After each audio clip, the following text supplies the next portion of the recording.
that we can make in our personal lives and professional career development. That is why we should engage with IEEE Young Professionals.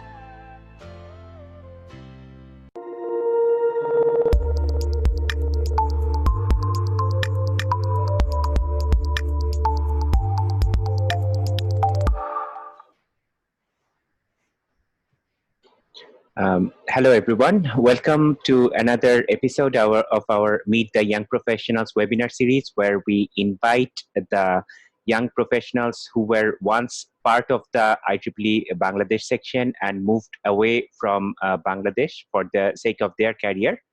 And we actually are very enthusiastic to have Dr. Ashfanoor Kabir amongst us as a resource speaker. So Dr. Kabir received his bachelor's and master's degree from the Department of EEE from BUET in 2009 and 2012 respectively.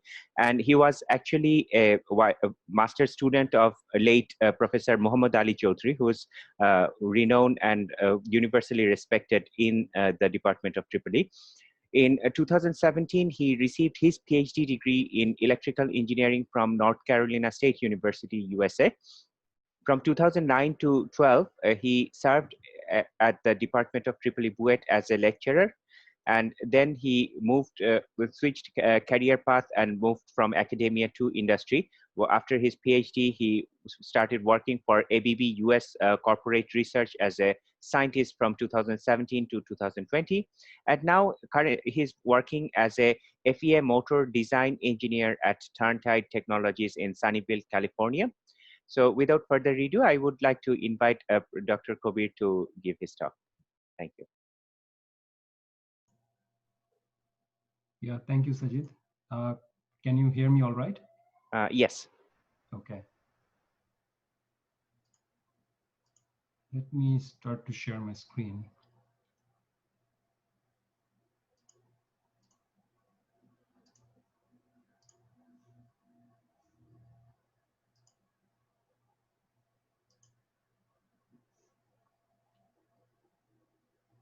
Can you see my screen now? Yes, it's visible. Okay. It's the full screen slide you are seeing, right? Yeah. Okay, great. Hello, everyone. First of all, I would like to start this session by thanking Dr. Sajid Mohamin Chaudhry. He's a dear friend of mine, and I appreciate that he created this platform for us to communicate with young professionals from Bangladesh. I think this is a very good opportunity for both of our sides, because we can actually tell you how the world is evolving on the higher studies end. And when you are an undergrad or when you are doing a master's, I think it's a good idea to get these overviews to actually focus or shape your future plans, like which track you want to go and which one excites you more. So this sort of things, keeping in mind, I mainly try to focus on electric machines and drives. My focus on during my undergrad or power systems and power electronics. And from there, in my master's with Dr. Muhammad Ali Chaudhry, I started working on power electronics. And when I started my PhD at NC State, my focus was more, so the higher level of studies you go, you become more and more focused. So right now I'm more focused on a branch of power electronics, and that is electric machines and drive. What it does is mainly it do three things. One is electric machine design, and then the drive circuits, which we call the motor drive circuits, and also the motor control.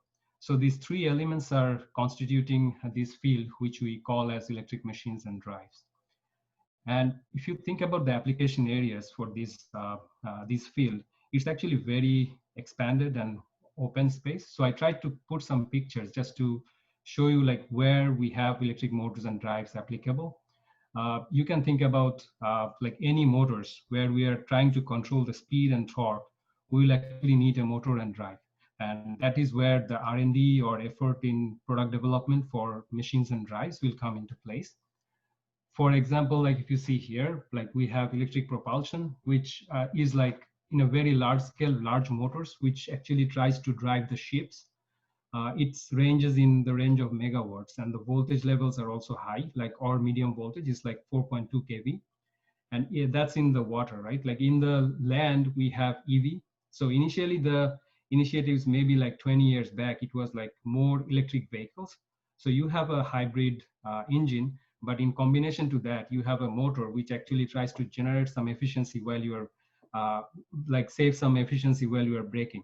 But later people start to go with completely electric vehicles, and that's what we see nowadays. There are companies which are widely using it, like NIO or Tesla, and also like there are quite a few new companies which are trying to come and break through in this market. So that is EV as an application. And then also right now, the same trend that we saw in the land, like maybe 20, 30 years back, we are now seeing that in the aviation side. So right now, people do this mode electric aircraft initiative. So you have the aircraft engine, but you try to complement it with electric motors. But later, or also now, if you look at the drone applications, basically they are completely electric. And also there are like new growing technologies like completely electric aircraft. And you mainly try to actually replace the conventional mechanical engines with electric motors. And there is like robotics also, where we actually basically try like doing 6-axis control for robots, which are using in manufacturing. So more and more we're going towards industrial automation. The demand in the field of robotics is also increasing. So there are also electric motors and drives that basically control these robots in the hardware level. And if you look at like the industrial sector, all of this combined, like if you look at the how much energy share it consumes, the industrial sector alone, which I'm talking about mainly like the fixed speed drives, it constitutes like 60% of that load. And overall, the world consumption of electrical energy, more than 70% is actually consumed by electric motors. So this electric like industrial application is also pretty huge. And right now, my job is at actually in a field where we are looking at the industrial application of motors. And also there are technologies where they are integrating these motors and drives together. We call it integrated motor drives. So newer and newer research challenges, how we can make these things more cost effective, more compact, more efficient, is actually driving this field in the R&D side as well as the product development side. I tried to organize this talk with a focus that like the new professionals or like the young guys who are like working right now in undergrads or almost doing your masters, and how would you take this research field, right? Like which research areas we can focus on in this field. And if you look at the technology, which are the more trending technology nowadays for this field. And also I'll try to cover from my understanding, what are the requirement of skills that you need as a professional on this field.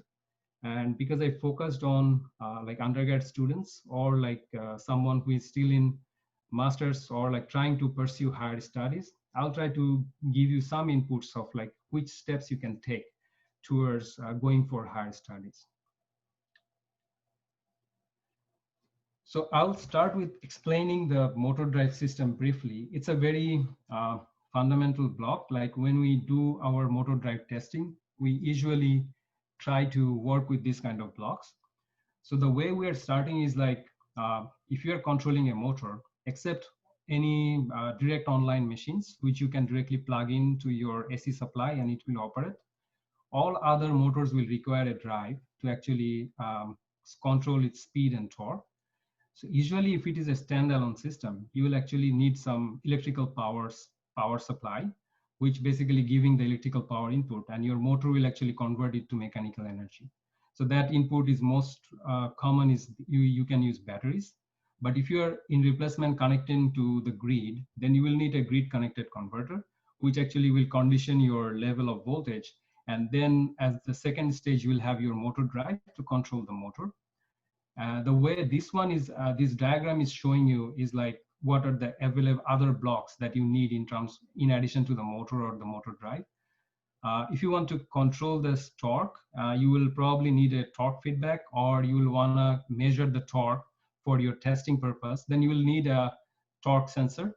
And when you are trying to control the speed, or like you are trying to operate the machine at a certain load condition, you will need an encoder for the position feedback.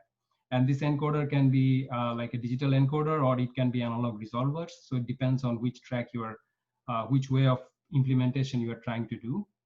So basically, whenever we are generating or we're testing a motor, we'll also need to dump that mechanical energy to somewhere else. So that's why when we have a motor in our test bed, we'll also see a generator there, which basically converting the energy in a other opposite direction. So we are converting electrical energy to mechanical energy in the motor, but when we have a setup with a dyno, that will actually take the mechanical energy as input, and it will convert the mechanical energy to electrical energy, and it will dump it to the grid. So overall, this is like a system level. You'll see these components in common, maybe in different shapes, maybe in different specs, but this will be a common platform for any motor drive system. So I'm trying to use this as a, like, to explain you what are the research areas that we have here. And one more thing nowadays is coming up is like, instead of just considering one motor, you consider a group of them when you are optimizing a system.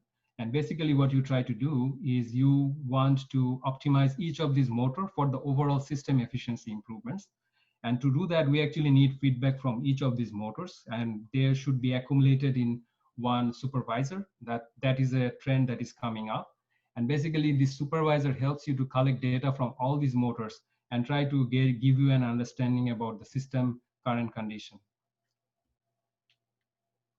So what are the research areas if we try to look into a bit more detail on each of these blocks? So in terms of the power supply, as we are going for more electric aircraft or even like in EV sectors, the one key component is the battery, and the power density of the battery is actually very critical. It determines how much range you will have. It determines how much power you can push through this vehicle. So in that directions, battery research has been going on quite a lot, and there actually the research in material side is pretty prominent. From the motor drive sector, if you are working on power electronics itself, then the converter design, that is also a key research area. And nowadays the major track there is the wide bandgap devices like silicon carbide or gallium nitride, and you are trying to improve the efficiency as well as the compactness of the drive. In the motor side, we have machine design. I'll go a little bit more detail into that. And when you are having a drive, you need to control that drive. So the motor control is another key element. And when you are doing motor design, you can break it up in three sectors. So one is the electromagnetic design, which mainly thinks about the torque and efficiency and minimizing the losses.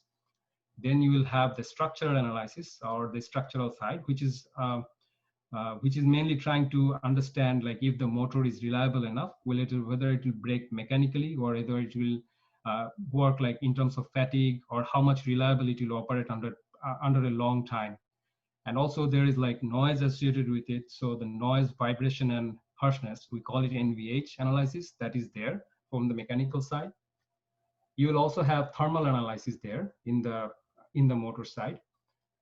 And in addition to that, like these peripheral systems, when we are using the sensors for sensing the rotor position or sensing the currents, so we do also the condition monitoring there. And also the huge amount of data we collect actually helps us to predict what will be the future condition or the future operation of this system will be. And that actually involves a lot of data analytics and machine learning. So these topics are actually evolving around the motor drive system, but these topics are not associated with this field much. It's an application of this data analytics or machine learning. You can actually apply it to the motor control system. And especially this application becomes a key when you have a supervisor where you are collecting a lot of data from all these motor systems, and you are trying to understand how the motor will behave in a future environmental condition, or when it will fail. You're trying to predict those things. And that part is actually involving now sending all this data to cloud, which also brings up an IoT platform. So new motor companies which are trying to bring more feature to its customers, they're actually working on this IoT feature of their motor drive systems. In addition to that, I mentioned about like you will need a grid connected converter to actually feed from the grid. And that is a branch of power electronics where you will actually see more grid connected converter research. Like one of those is a solid state transformer, which is a pretty strong topic these days in the field of power electronic converters.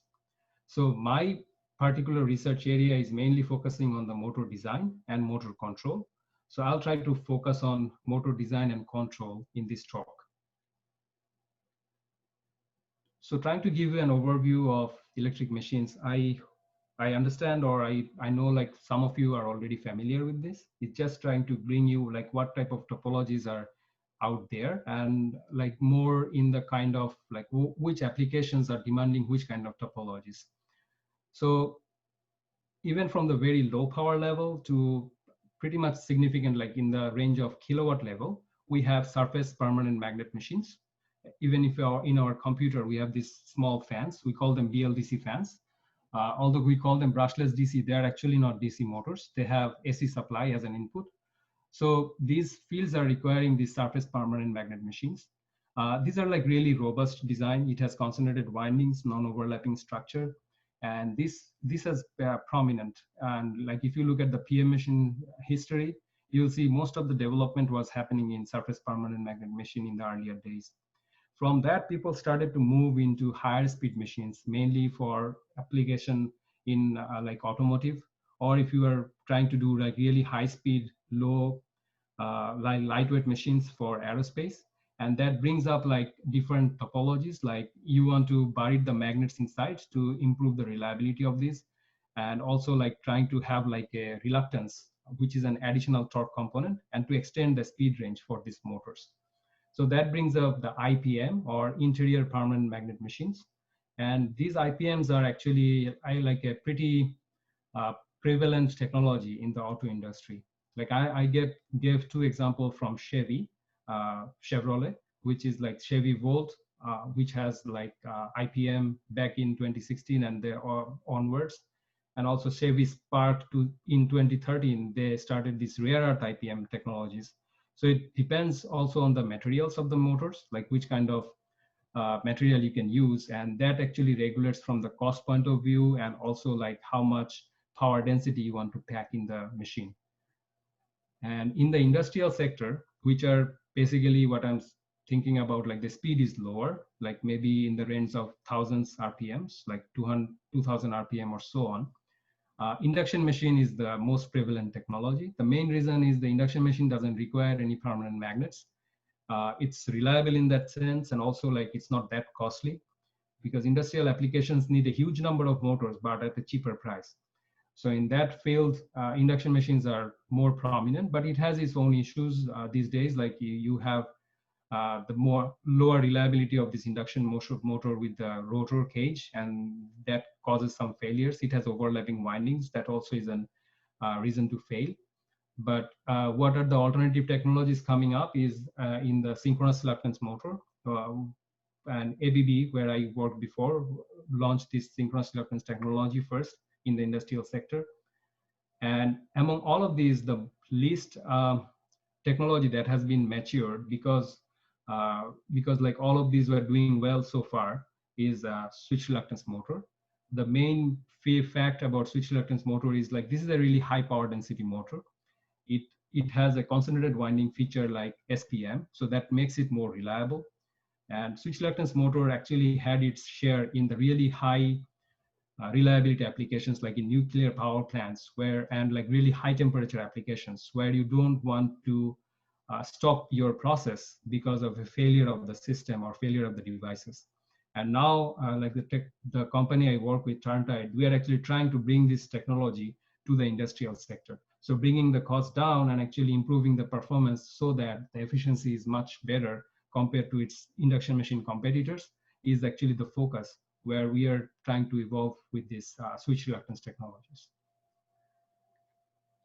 So in terms of technology trend in this field, where we are going, so I tried to list some high level topics, which mainly I know like happening, and these are not inclusive of all the topics that is happening, but this will give you some idea about like, okay, in terms of motor design, what people are trying to do these days. So switch reluctance motor, as I told you, like it has many benefits, but it has two key drawbacks. One is the torque ripple, and another thing is the noise. So from the design perspective or from the R&D side of the motors, people are trying to mitigate this. And I'll show you, like it is not only they're not trying to do it from the structural or the electromagnetic design point of view, but also from the control side of it. And the next part is the non-rare earth or non-heavy rare earth motors. Back in 2000, I believe it's 2011 or 2012, the price of rare earth really spiked. And at that point, it went out, I don't remember the number, but probably around 300% or so. So the cost was really high, and the manufacturers were not able to use it as much as they wanted to be. And the main reason is the major supply of rare earth materials, almost like 90%, is actually like mined in China. And another thing is like, although some other developing countries, they have the mines, but it actually, like mining out these rare earth materials actually creates a lot of environmental impact. So in those conditions, currently China holds the major market of rare earth materials. And having this rare earth material in your design is actually brings the supply volatility risk to your design, because if the rare earth price again hikes, you will not be in a position to actually sell the motor in the same price that you were able to do before. So what are the alternatives? So one thing is non-rare earth, which means that you have ferrite permanent magnets, which doesn't have the same performance as the rare earth magnets, but you try to improve that utilization by optimizing your design. So that is one research area which is pretty prevalent these days. And then there is also non-rare earth motors, which mainly means that in the rare earth material composition, you have dysprosium, which is very expensive. So mainly people try to do like reduced dysprosium design. So it comes into two parts. One is the material side research of it, and another is the using the same magnet that has been produced with lower dysprosium, how you try to optimize your design further. And in terms of new topologies, like I tried to cover maybe 5 or 6 topologies earlier, but there are new topologies of motors coming up. One of them is the flux switching permanent magnet machines. And another topic is the vernier machines, which are also like good, interesting topics to work with. Nowadays, like most of the motor you will see in the market or that is commercially being sold are majorly of three-phase motors. And the reason being, I believe, is historical, because historically the power system was three-phase. So when you wanted to design a motor, you also focused on three-phase, understanding like, okay, if I want to do this direct online, I don't need to make any changes in the system side. I can just plug in my device. And from that, when the variable speed drive came, it also became three-phase, because you are replacing a three-phase system with a prevalent or an equivalent three-phase motor. But nowadays, with the improvement of power electronics and also like with this drive, it's another failure point. So you want to have like a more reliable design or more reliable product. So increase what another topic is increasing is the multi-phase motors. What I mean by multi-phase is phase number more than 3. So there are like 5-phase or 7-phase. These are pretty common topic. And the main selling point of those are like two things. One is the performance, because with improved control and you have more control flexibilities, you can actually improve the performance of the machine much more. And another part is the reliability, because if one out of the 3 phases fail, your motor will perform worse if you compare to like 1 out of 5 phases have failed. So in that direction, multi-phase motors has also been a key topic. The next topic is the lightweight motors. It's mainly talking about the for electric aviation, when you are trying to give a longer range of for your drones or for your electric aircraft, you want to make them more dense in terms of the weight. So it can be a bigger, but it need to be lighter. And in that sense, the lightweight motors are a good topic to do research on. And with the involvement of 3D printing, this technology is newer. You can actually print motor parts, and the reason is like you can actually print more complex structure compared to the conventional lamination based structures. And that is actually a key research area, mainly trying to create 3D flux paths instead of just having the 2D flux path of these conventional laminar designs. And that actually will help in terms of the efficiency and power density, because you can utilize more space in the motor. And then there is another key topic is integrated motors. If you look at the robotics field, it is already applied. And like even if it is not applied now, people are trying to replace that with integrated motors. The main reason is to reduce the length of cables, because the cables are pretty heavy. And if you are routing it for a long range, you're also losing the efficiency because of the resistance. And as well as like the mass that the robot needs to handle because of the cable is increased. So instead, what people are trying is actually under the same package, bring the motor and the drive together. So that is a key research area, but it also brings challenges. Like if you have if you bring power electronics close to your electromagnetics where the flux lines are varying, you have this EMI and electromagnetic compatibility issue. So risky researches topics evolves from those challenges. And with the involvement of wide bandgap devices, mainly for EV or even for industrial applications, you try to get the best design out of your motor if you want to use these wide bandgap drives. Then there is other interesting topics like magnetic gears, which basically try to replace the mechanical gears, and also bearingless motors. And these are very new topics. Axial and transverse flux machines are also like that. Pretty much all the slides I showed you earlier are the radial flux machines, so which has like a 2D plane to carry the flux. But axial motors or transverse flux motors, those are actually shifting the direction of the flux. So axial flux, the flux lines is going in the direction of the axial. And in the transverse flux machines, this actually creates like those 3D type of flux path that I mentioned earlier. And when you try to deploy any equipment, the false diagnosis is a key. And with the improvement in the digital signal processing and also like computation power of our DSPs, and also the fact that now we have more uncertainties with the drives and motors. So the fault diagnosis of these fields and also to predict when it will fail, like the predictive maintenance, are the key research area also in this field. And when you are designing a system, like you have different elements like your drive, your motor, you try to optimize the design for your application. So design optimization is also a key, like the best way to design, reduce the optimization time, and also be as close as to the manufacturing are the key topics in this area. And in that digital design optimization, and also from the concept of a digital twin, another topic is evolving, that is the multi-physics based virtual design. What it means is like in a motor, you have three physics involved. One is the electromagnetic, the second one is the mechanical, and third one is the thermal. And multi-physics actually accounts for all these physics together in the motor design approach. And you try to predict how the performance of this in terms of all these physics. The idea is like not relying on prototyping and testing, but you use your simulation tool to actually predict the performance much accurately, so you can directly design and optimize the design for the production, which will cut down the time for production a lot.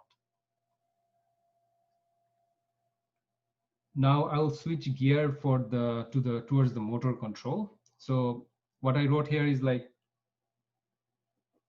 except you have a direct online machine like an induction machine, all the motors that you would like to drive, whether it's a PM machine or a reluctance machine, you will actually need a controller for its starting and also for operation. What I wanted to show here in this slide is actually a motor control loop, which is pretty simple structure. The actual R&D loops or like the people what they're trying to implement will be much more complex. This somewhat is similar to what we see in our PID control or in our control system class. So you basically have two controls, and actually the gist of every complex control is the same. For the motor, what we actually expect it to do is to run a load torque and also to maintain a speed. And to do that, what we have is to actually the voltages, like the coil voltages. So basically that is the gist of it. So you are trying to control the voltages eventually so that you can get this desired torque at desired speed. To get the feedback, we have, as I mentioned before, like encoder or resolver for position sensor, or you can go with sensorless. Sensorless is basically you don't have an encoder or resolver, but based on your flux profile, or you try to create an equivalent model of this machine so you can estimate the position.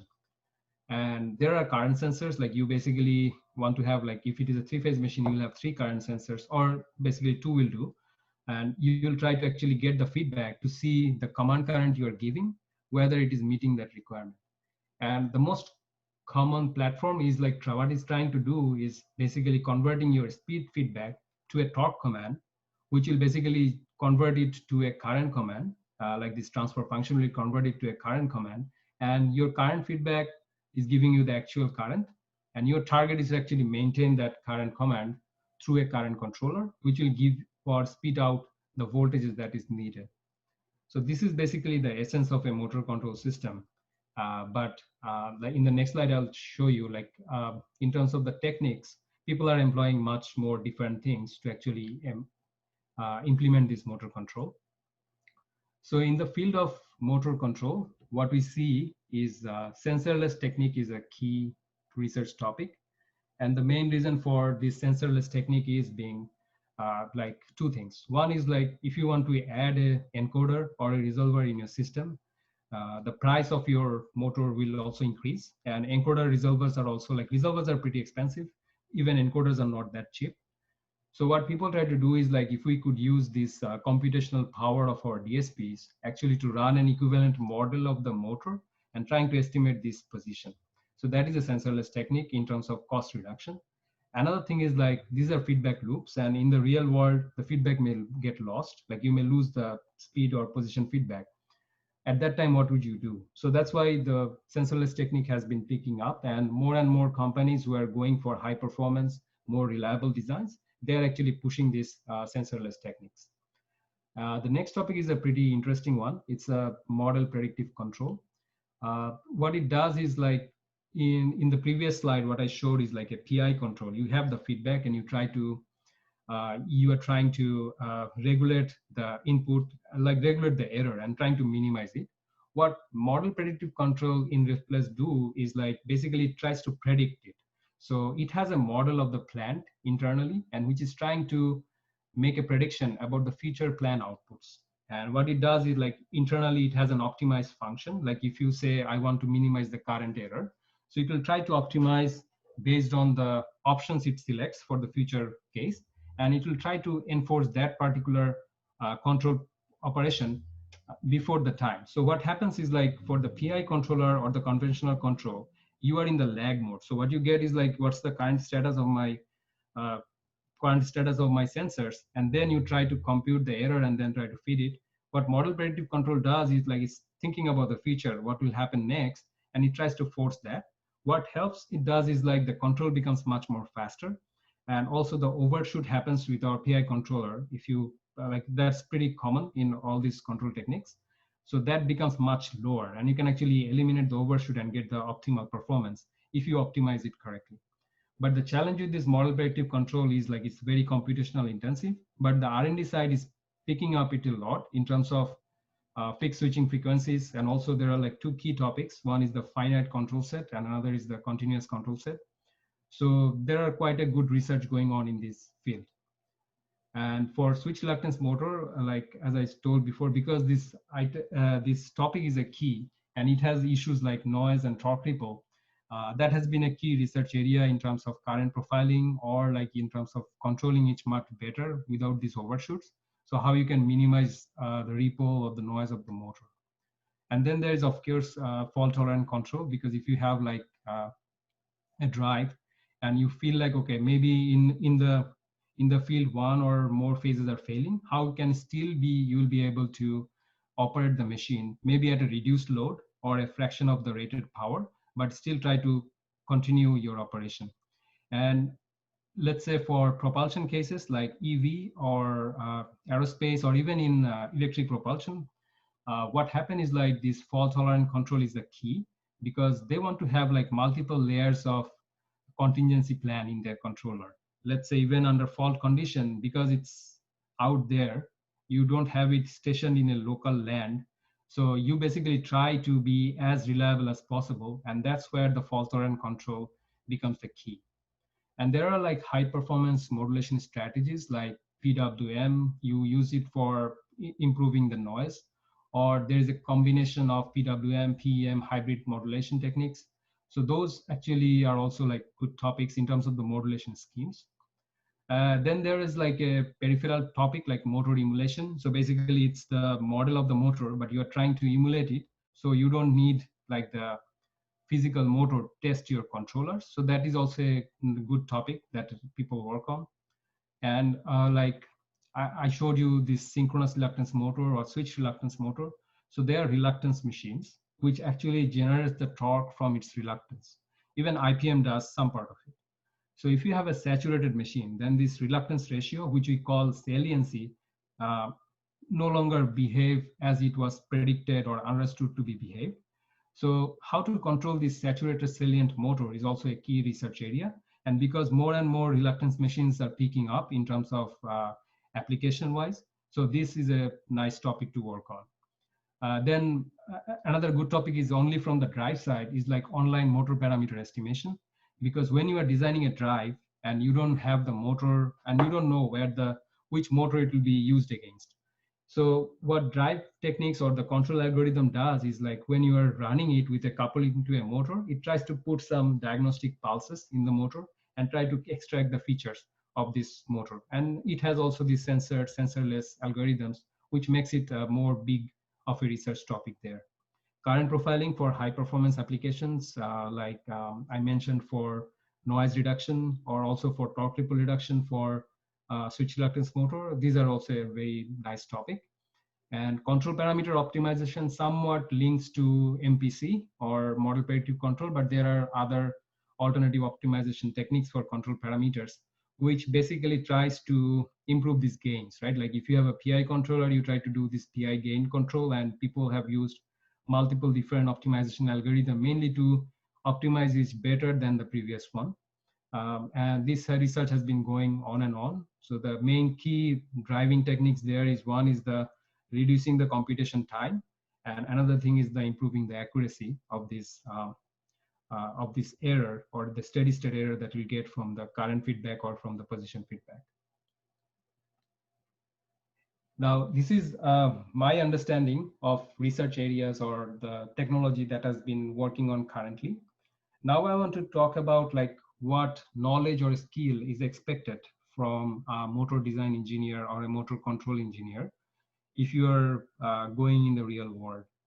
So it may be some of them are like, it is not expected that you have experience in all this, but a collection of these in your portfolio makes you a better candidate for sure. So basically, yeah, it's the electric machines field. So the fundamental of electric machine and the modeling of electric machines are key. If you want to design very efficient motors for saving yeah, like energy consumption, then you will need to have some idea about the losses in electric motors. And actually the application domain is very wide. Like you have from low speed to very high speed, from low power to very high power, low voltage to very high voltage. So the application, because of this variability, like even if you are working on some field, like basically what we do in our PhD research or anywhere, we become so focused with the R&D topic that we forget about like, okay, what is the big picture behind it? But it's always appreciated in the industry if you have the application domain knowledge, like where you're going to apply it and what are the challenges you will see if you want to apply this technology, which you're bringing up from another set of application to here. And in terms of analysis, like how we implement this, right? So we do finite element analysis or FEA, and that involves quite a few elements. One of that is electromagnetic, like you see in this top graph. Mainly it's trying to predict the torque and the losses and the efficiency of the motor. And then we have mechanical, structural, or noise. So basically you calculate the mode frequencies and you try to see which of the excitation frequency coincides with your mode frequency. The idea is to shift this mode frequency further away from your excitation frequency harmonics so that you can have a quieter motor. And then there is also thermal analysis. Mainly you want to understand, like, given this much amount of loss I can dissipate, how much amount of power I can take out of this motor.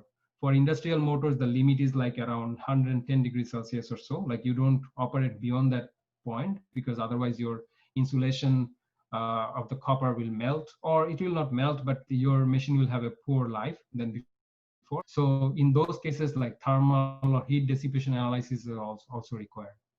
And of course, from the control side, design and controller optimization, or even like a optimization techniques are important.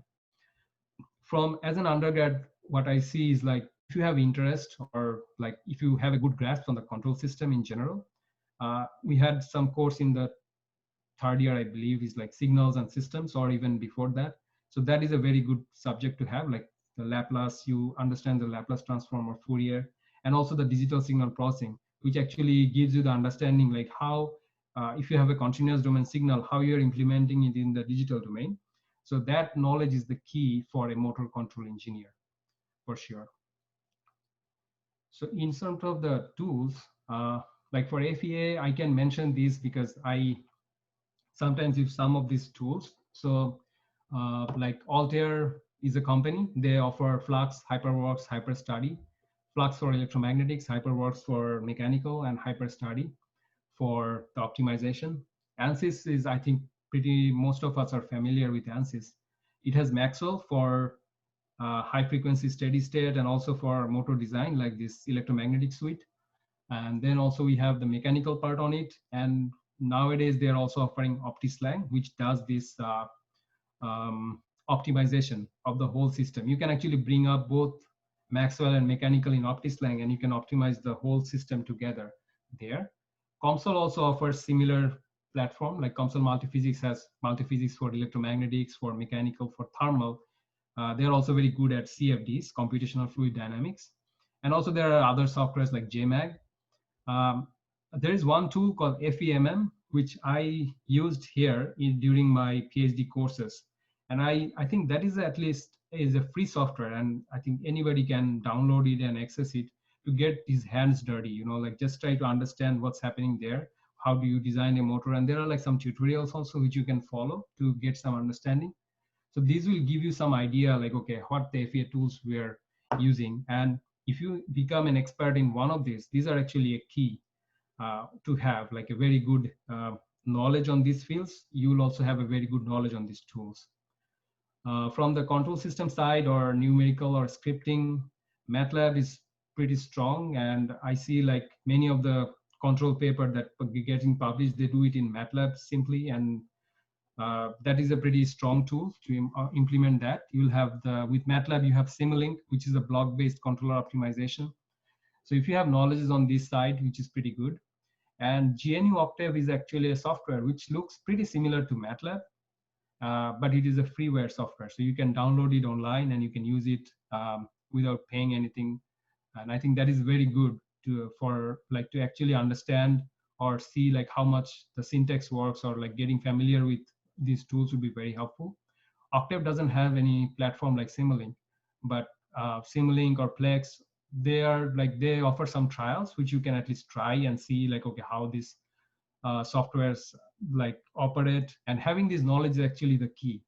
And there are scriptings like Python you can use for post-processing. Like if you are actually doing data analytics, right? Like you have millions of data from one current waveform, then it's not making sense to use Excel or any other tools to actually process them. So Python is a very strong tool in that aspect. If you're working on motor controller and you are working on the digital implementation or the firmware side, so knowledge of these C, C++ is also a very, very helpful or handy knowledge, especially from the firmware side. And then there is like hardware in the loop. These are very expensive tools. Like I have some pictures here from these companies like Typhoon Hill, Plex, or DSpace. Also, OpenRT is a very flexible and a very, like it can actually account for not only motor drives or like grid connected converters. It has like block-based systems. So you can actually include much more flexibility or variation on your hardware in the loop configuration. So whenever we, like in the implementation side, I'm saying, whenever we do like an implementation of our rapid prototyping, we basically want to first understand like, okay, how this will behave with an actual hardware, right? So during those prototyping phase, instead of actually running the hardware, because you are not yet sure that it will work or it will succeed, what verification you can do it in hardware in the loop. And if you come to any research group who are working heavily on control, you will see like they have hardware in the loop system in their labs, and they basically use that. And alongside, I think PCB designing, testbed development, like the graph, like the figure I showed you with motor to controller, then the generator to the grid. So understanding of how you can develop those testbed is a key. You also need to have some understanding of SolidWorks or like creating these 3D geometries, mainly to build toolings or prototypes to build up your testbed.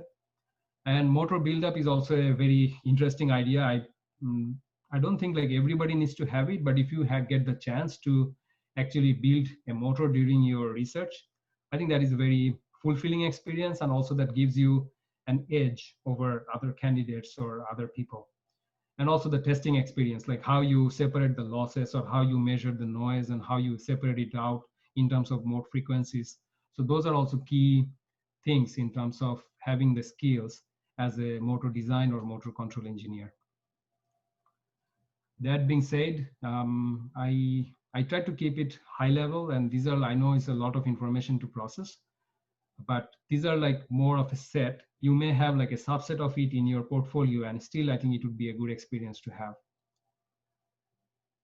Now in this slide, what I wanted to talk about is like, let's say you are an undergrad student or you are doing your master's, but you want to come to higher studies. So why would you select more electric machines and drives? So one thing is like, I think nowadays power electronics is mandatory in our undergrad curricula, which is pretty good, I believe. So if you like that topic, right? Like if you enjoyed working in power electronics, or if you have an aptitude for designing, or if you like to build your own things and see it working, like motors are really hands-on experience. Like I liked it because of that. Like you can actually implement something, you see it into play, and you see like how it is working.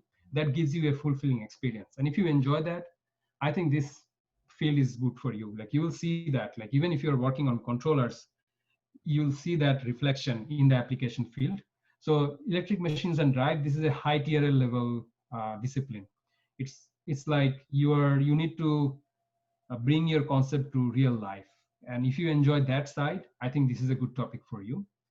And also you need to have a good grasp on machine fundamentals, um, and also the control system and signal processing. So these three are the key things. If you have, like what I'm saying in terms of good grasp, is you understand the key element of it. No one wants gonna examine you on that, but you understand the key essence of it. And when you are going for R&D, this will be your standing stone. So you can build up from that part in your graduate research. So that is a very good thing to have. And I listed some tools there. If you gain some experience in your spare time, or if you're curious, just do some projects. And nowadays, with the availability of internet, you can actually find a lot of good tutorials out there, which will actually help you to get some experience with these tools. At least the free ones would also be very helpful. And then like this last point is actually from the perspective, like if you're interested to pursue, right? And you want to approach a faculty. This is my personal experience. Like the way I approached during my like application online or outside is like, probably in this time, like, you know, this is October, maybe I started mid-September or so, I started emailing professors but it wasn't a general email that I sent them. So what I did is like, I tried to follow their research work. And I think I applied in 2011. So it's been a while, like almost 10 years. So now you have more access to this, and like internet is more available, and you can actually see like people are more communicative. So you can actually track people to see what they're doing recently, which are the more recent work they are working on, and you can find their mutual interest. Like you'll see here, like all these academic professors, when they're working, they work on a multiple discipline of topics. It's not like one key for topic they're focused on. So you have a range of topic to look into, and you can see like, okay, he's interested in this topic, which also interests me. So find that mutual interest and write to him about that mutual interest and how you gonna contribute to that field. So this always gives you a better edge compared to just mentioning about yourself and mentioning about your resume, because then he sees that, okay, this guy at least looked into my profile, he and I have this common topic, let's give him a chance or talk to him. Just my personal experience, like I think I emailed 6 universities and I got feedback from all of them. And I felt like this is one of the reasons, because I was very focused on particular emails that I was sending to these professors. And this gives you an edge for sure compared to other candidates who are just emailing with their resume and all. And the last list, this is not inclusive everything. So this is like some universities in US, which I know had a good program in power electronics. And I didn't want to rank them, so I just put them up with their, like in chronologically. But these are some good universities. Like if you think about power electronics as your topic, like maybe you start looking into this.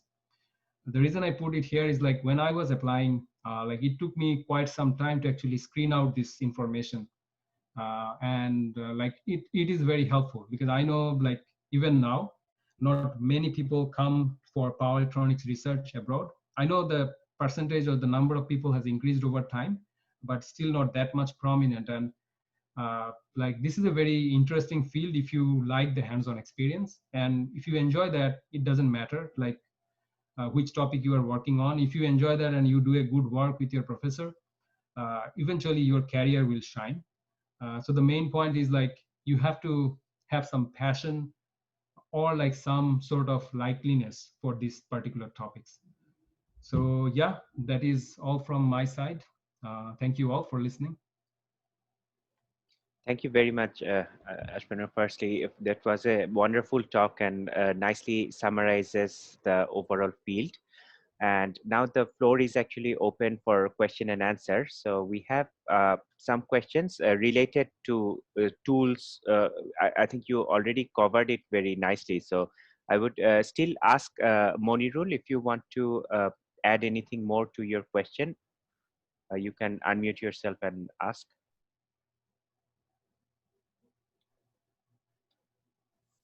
Hello. Hi. Hello. Hi. Good day. Hi.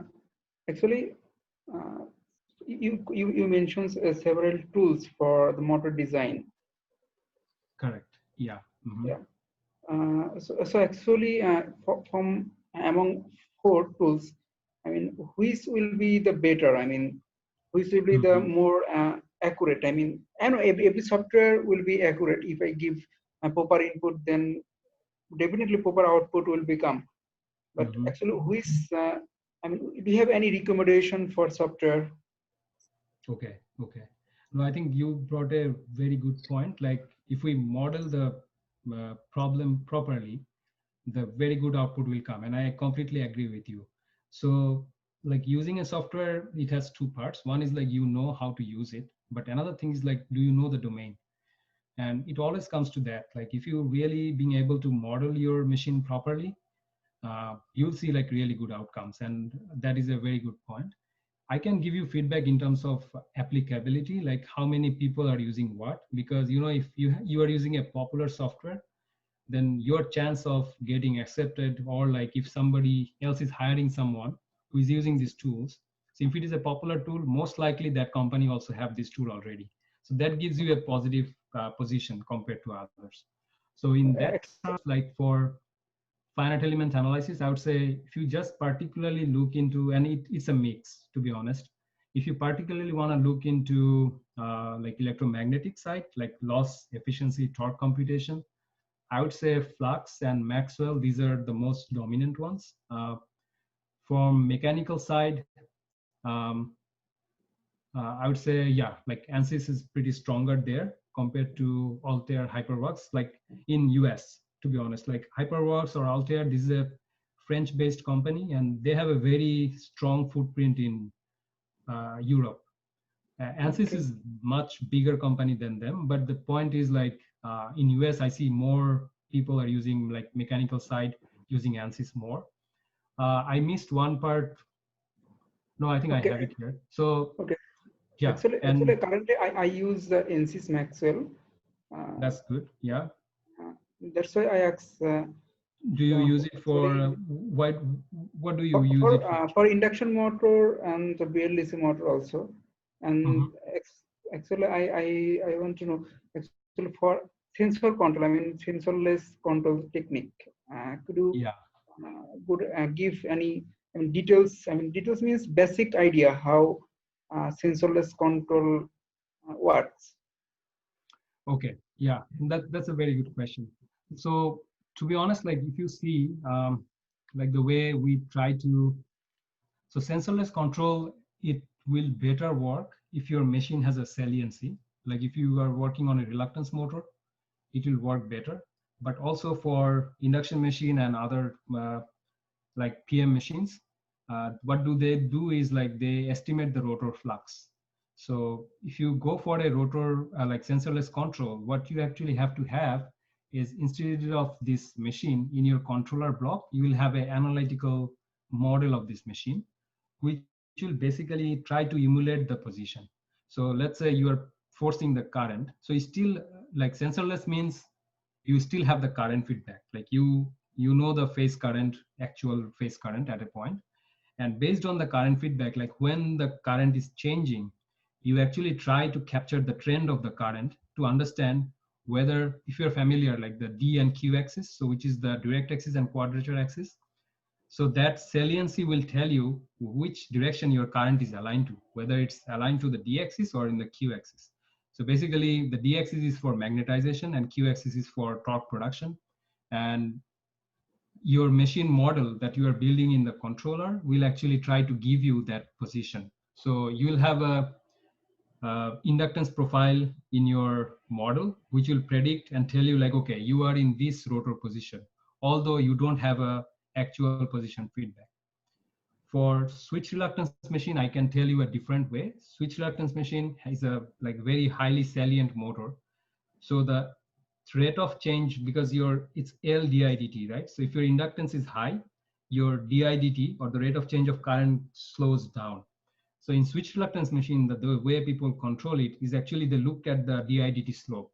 So they try to trace that didt slope. If the didt is increasing very fast for a given voltage, you know that you are in the unaligned position because your inductance is low. In comparison, if your didt is very slowly changing, that means like you are in the aligned position and your inductance is very high. You are not able to push that much current change. And based on that, like this current variation, they actually captured the position of the motor. So that's how, that is basically the fundamental of sensorless control. In like there are different ways to implement it, and there are quite a lot of research on how best you can implement it compared to the previous method, but that is the basic of it. Okay. Okay. Thank you. Yeah, thank you.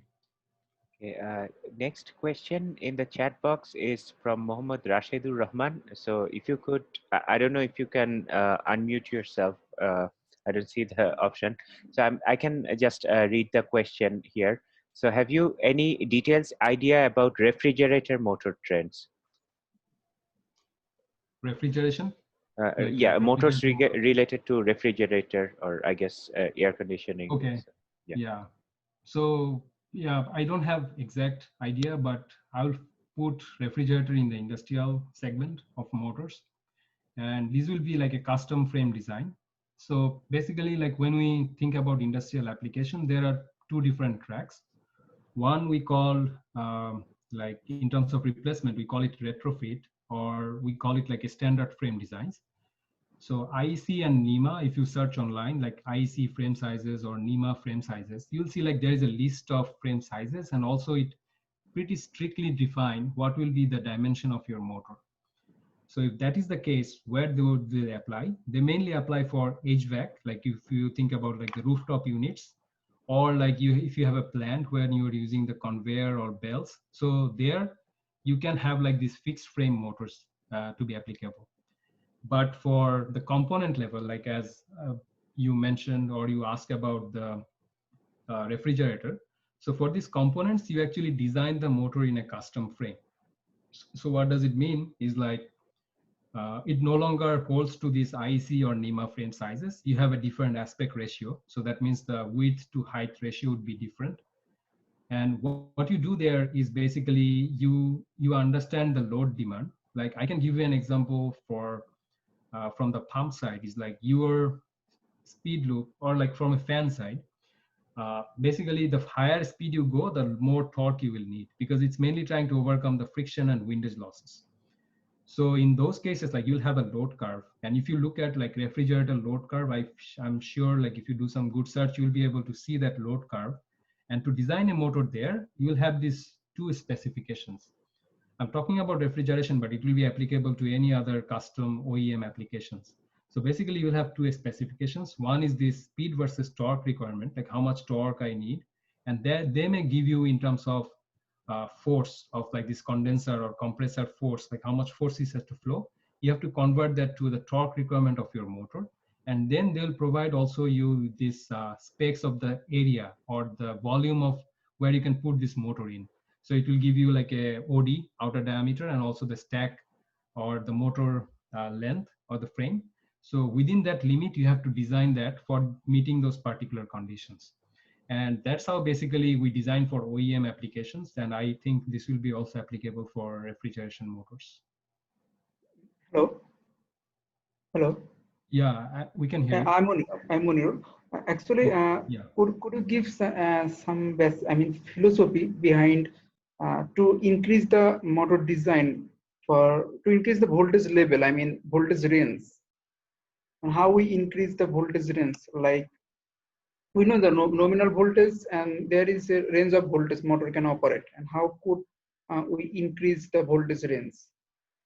Do you have any application in mind? Like, I mean, low voltage motor. I mean, to design okay. a low voltage motor. I mean, heavy duty So motor.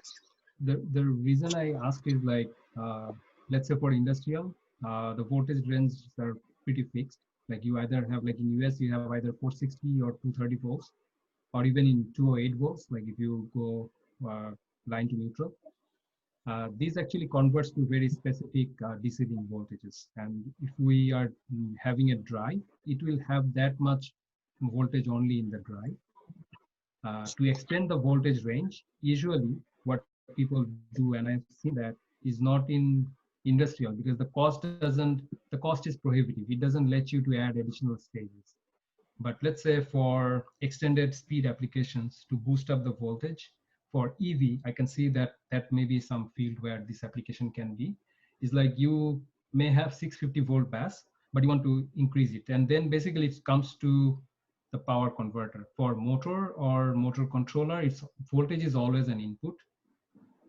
We can go as much as, based on the SVPWM scheme, I think we can go as much as 73% of the DC Actually, input. for not control, only for induction motor. I mean, single phase induction motor.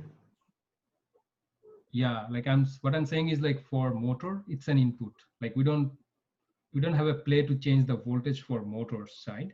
But if you want to do that, like if you want to increase the voltage, you're not talking about the motor back EMF, right? Like you're talking about the input voltage. Actually, from the design for design perspective, I want to increase the voltage range.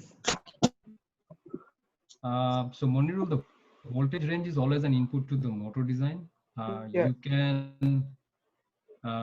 You can actually play with your NI, which means like the number of turns and the current, which basically controls your flux. So for the same NI, you'll always generate the same flux, but if you have a higher number of turns, your voltage will be higher and you will need less current. But if you have lower number of turns, your voltage will be lower, but you will need higher current. And that's how we play. Like we keep the same magnetization, like same amount of flux, but we play with the required voltage level of the motor. But this is also, I'm saying, like the input voltage is always fixed, but you can play with this in terms of the back EMF. So even at lower voltage, you'll be able to push higher current through your motor. So that we do is with this NI balancing for our designs. Like you can use like a lower gauge wire and get like higher, like fewer number of turns to put in, and that will actually let you push more current through the motor if that's what you're looking for. Okay. All right, thank you very much. So let's move on to the next question. It's by Shagata Bhattacharya. So Shagata, if you could unmute yourself and ask the question. Hello, I'm Shagoto. I work in a steel industry. Hello. And we have to work a lot of induction motors. And there's a common problem, and which occurs from the bearing failure of the induction motors, which causes a huge amount of production breakdown. Hello. Is there any research going on or any tool available which can detect in advance that the bearing is going to be damaged, or monitoring the condition of the bearing of the bigger motors, suppose 1 megawatt or 550 kilowatt, etc.? Yeah, Shagul, that is a very nice question, and this is a very practical question. When I was working in ABB, I worked on induction machines, and basically we also faced like the same side. Like I was in the R&D, but we got this same sort of problems coming out from our in-field installations. The main thing is like, is it with a drive or it's a DOL? Where, like, is it a direct online connected? Yes, is with a drive. Suppose Yeah. Siemens Dynamics or ABB Right. Yeah. 800. Is So I can explain you the reason, but I don't think that helps. But anyway, like when you have a neutral and you have a drive, the voltage is no longer this perfectly balanced as our line voltages, like a direct online cases.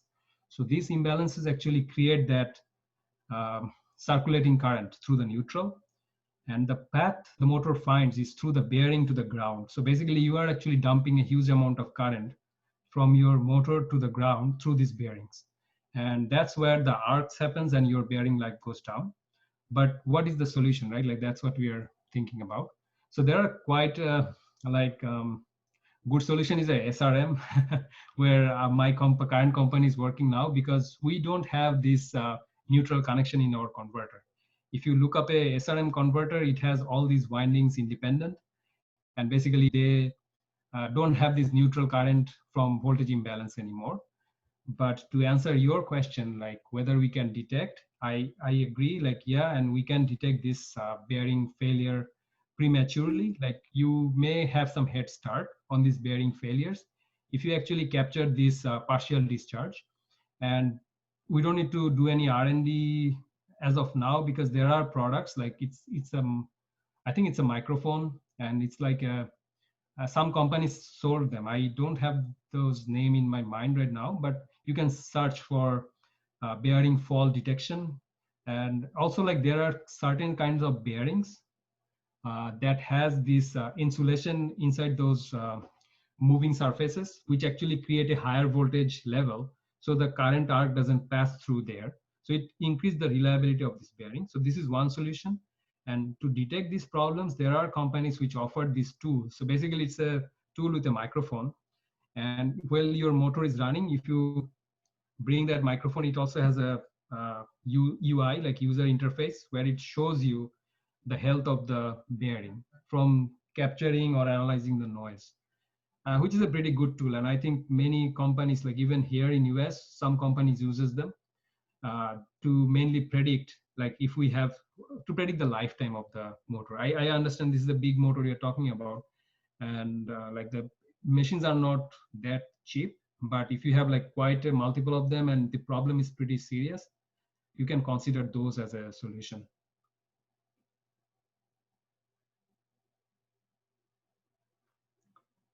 Does that answer your question? thank you very much. Yeah, no problem. Thank you very much.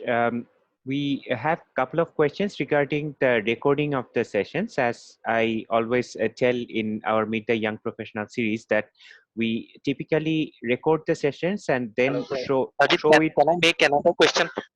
Uh, Can I make another question? I'm Shagoto. Okay, go ahead.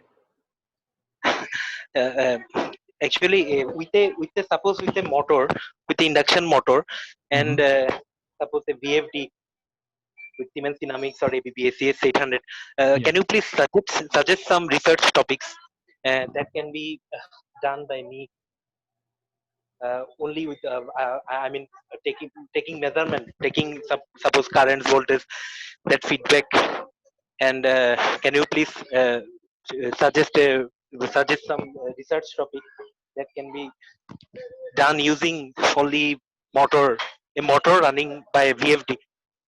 Oh, okay. Yeah, like, you know, using these VFDs, like the VFDs you're mentioning, Dynamics or ABB SES 800, these are very closed framework like drives. Like even in our side, when we use them, like we don't have much more flexibility other than just controlling the user inputs. But what I like, there are quite a few research ideas, but I think like the drive would be prohibitive, like the drives you're mentioning, because you don't have much more flexibility to tweak around, like these controller gains or like, you know, this identification like ID run this drives does. These are all like in-house, like inside. You will not get the access to it. But if you can do like a, so from your perspective, like if you have only this, and I think like failure estimation, or you try to bring in another signature to it and try to optimize your signature to predict the failure performances, because you have quite a big amount of data, right? Like field data. And you can try to see that, okay, I have tested, I have these motors running in the field and I have seen these test results. How you can predict like which motor will fail next. And that is a very good topic. Like if you can actually use field data to predict or make predictive maintenance, so it will go in that direction. But if you want to do really with something with the drive, I would recommend to go with like maybe TI has this like really small onboard drives, but you will not be able to run these big motors, but you can run like some small machines and you can play with these control algorithms there. This is a very handful, like there is a very handful of tutorials, and also like you'll see some research topics which are like employing more and more complex algorithms and trying to optimize how your controllers. So that direction, you will need a customized drive where you can use it. But from the field, if you are only limited with like a commercial drive where you don't have much room to play with and motors, I'll say think about like some data-driven research. Like you test these motors, how they are behaving or what their performances is. And based on that, if you could able to identify a signature, like, okay, this is the signature that I see, and after that, this machine fails, that is probably some good topic you can try with. And Shagato, like if you need, like just shoot me some email, we can maybe discuss, and it's open to anybody else. Like if you find this field interesting, I'll be happy to help with you any ideas, or we can discuss more offline. That should be fine. Yes. Thank you very much. No problem. Thank you very much. And we actually have more time for other questions. So even if you haven't written in the chat box, please feel free to comment or ask more questions. Hello. Yeah, I'm go again ahead. Munirul. Hi, For Munir. the thermal prediction, for the motor, how can, what is the main factor for to generate temperature and more temperature in the motor? In design perspective, not practical, in case of design perspective.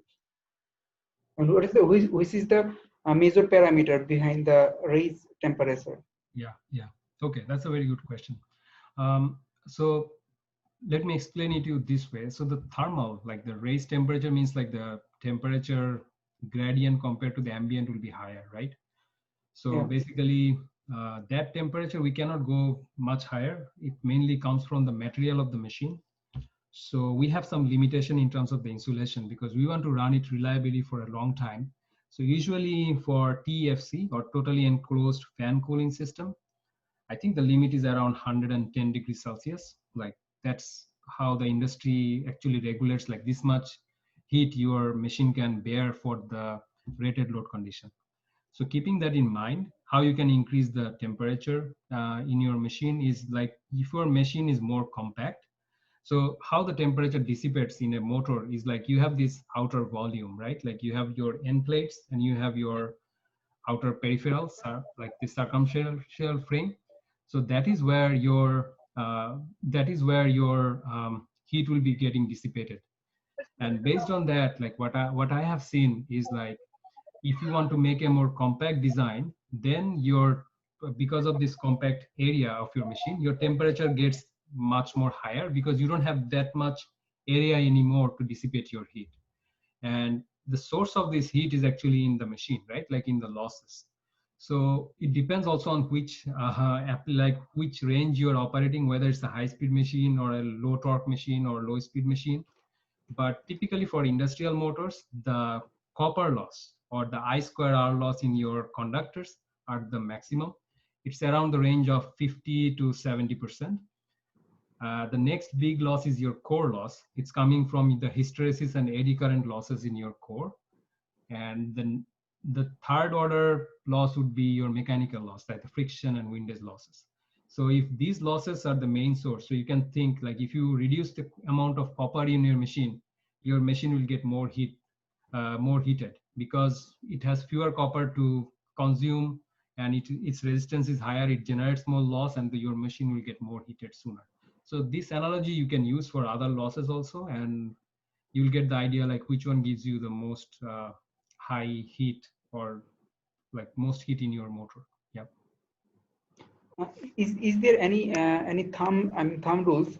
Suppose we design a motor for 70 degree rated conditions, and this motor runs about 90 degree or 95 degree.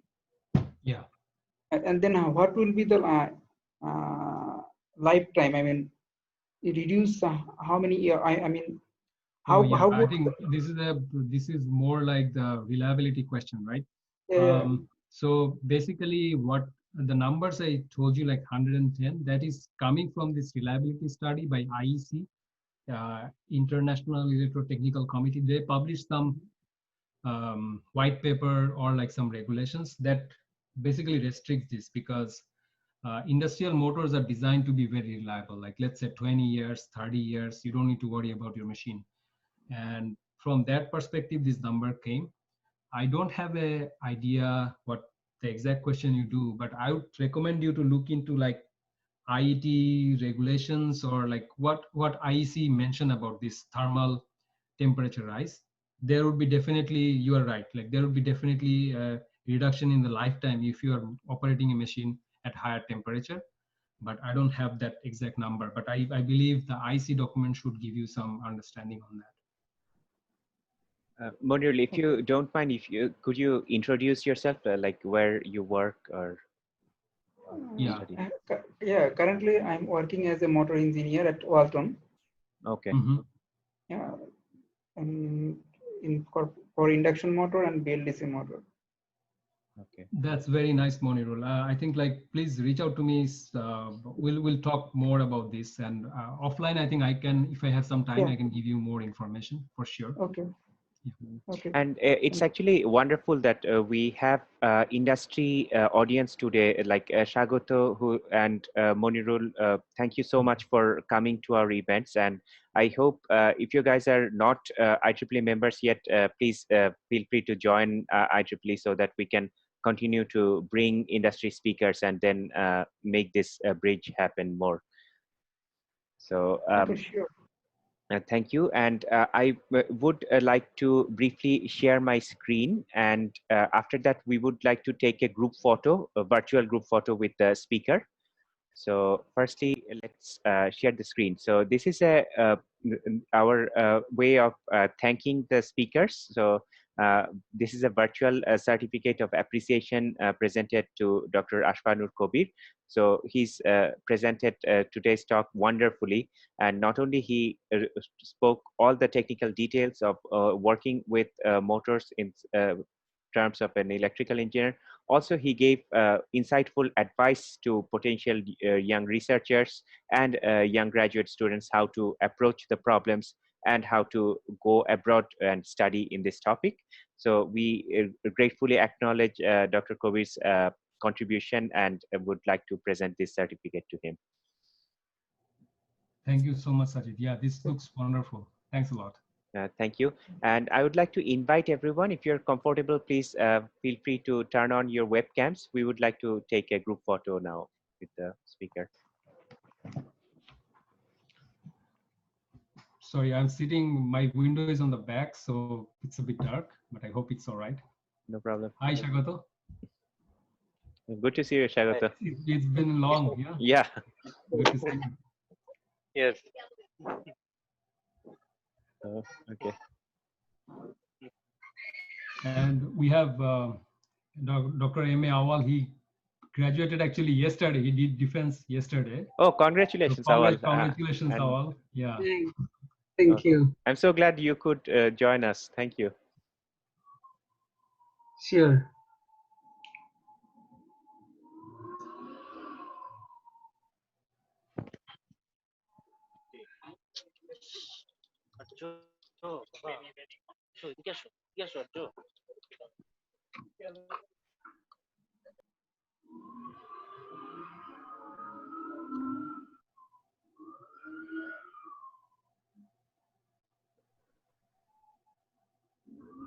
So Monirul, how long are you working with Walton? Almost 6.5 years. Oh, that's pretty nice. Yeah. What are the products like refrigerator or what else? Refrigerator, compressor, I mean compressor motor, Yeah. Mm-hmm. along with the Russian. Mm-hmm. Actually, now in the world for electrical vehicles, I mean, which type of motor? I mean, regarding the BLDC, is there any other type of motor? I mean, for electric car? So for cars, like there is also this mechanical reliability comes into play, and like in terms of that, and also the wide constant power speed range. What I have seen is like IPM is the most dominant, the interior permanent magnet machines. Those are pretty prevalent in the car industry nowadays. Okay. No, currently Walton is going ahead for their own design. Like they invested a lot for the motor For design. vehicles, okay. Yeah. Is it like a motorcycle or is it what And type? for compressor motor and different Oh, type of motors. mm-hmm. Yeah. Okay. Mm-hmm.